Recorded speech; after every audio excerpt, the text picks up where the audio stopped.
Railway Koduru MLA Arava Sridhar వ్యవహారం పెను దుమారం రేపుతోంది. తనపై వచ్చిన ఆరోపణలకు సమాధానమిస్తూ అజ్ఞాతంలోకి వెళ్లినట్లు తెలుస్తోంది. ప్రస్తుతం శ్రీధర్ ఫోన్ స్విచ్ ఆఫ్ అయినట్లు సమాచారం. ఈ క్రమంలో జనసేన పార్టీ అధిష్టానం కూడా సీరియస్ అయింది. శ్రీధర్ కుటుంబ సభ్యులతో మాట్లాడి త్వరలోనే ఆయనను విచారణకు పిలిచేందుకు పార్టీ సిద్ధమవుతున్నట్లు తెలుస్తోంది.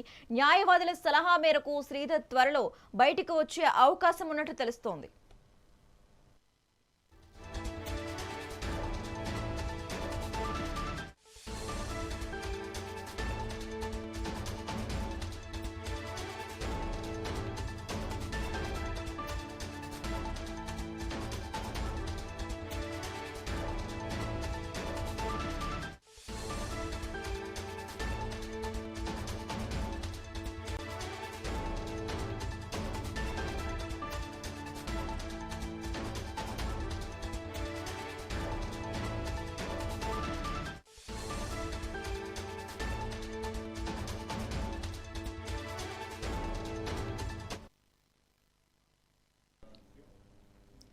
రైల్వే కోడూరు ఎమ్మెల్యే అరవ శ్రీధర్ వ్యవహారం పెను దుమారం రేపుతోంది. తనపై వచ్చిన ఆరోపణలకు సమాధానమిస్తూ అజ్ఞాతంలోకి వెళ్లినట్లుగా తెలుస్తోంది. ప్రస్తుతం శ్రీధర్ ఫోన్ స్విచ్ ఆఫ్ అయినట్లుగా సమాచారం. ఈ క్రమంలోనే జనసేన పార్టీ అధిష్టానం కూడా సీరియస్ అయింది. శ్రీధర్ కుటుంబ సభ్యులతో మాట్లాడి త్వరలోనే ఆయనను విచారణకు పిలిచేందుకు పార్టీ సిద్ధమవుతోంది.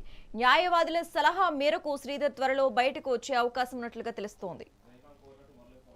ఇక ఇదే అంశానికి సంబంధించి మరింత సమాచారం మా ప్రతినిధి మురళి ఫోన్ ద్వారా అందిస్తారు. మురళి,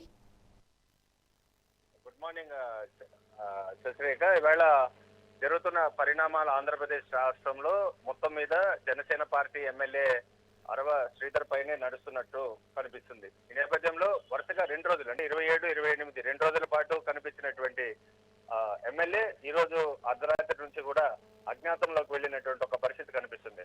ఎప్పుడైతే జనసేన పార్టీ అధినేత దీనిపైన త్రిసభ్య కమిటీ ఏర్పాటు చేసి వారు నివేదిక సమర్పించేంత వరకు కూడా పార్టీ కార్యకలాపాలకు దూరంగా ఉండాలా, నిష్పక్షపాతమైనటువంటి దర్యాప్తునకు ఉప ముఖ్యమంత్రి పవన్ కళ్యాణ్ ఆదేశించిన నేపథ్యంలో పార్టీ ఎమ్మెల్యే అయినప్పటికీ అతన్ని ఎక్కడా కూడా ఇన్ఫ్లుయెన్స్ చేయకుండా ఉండే విధంగా కూడా దూరం పెట్టినట్టు తెలుస్తుంది. అందులో భాగంగా అతను అజ్ఞాతంలోకి వెళ్ళినటువంటి ఒక పరిస్థితి కూడా మనం చూడొచ్చు. ఈ నేపథ్యంలో కొంతమంది న్యాయవాదుల సహాయ సహకారాలు తీసుకొని 1-2 రోజుల్లో మీడియా సమావేశాన్ని కూడా ఏర్పాటు చేసేటువంటి అవకాశాలు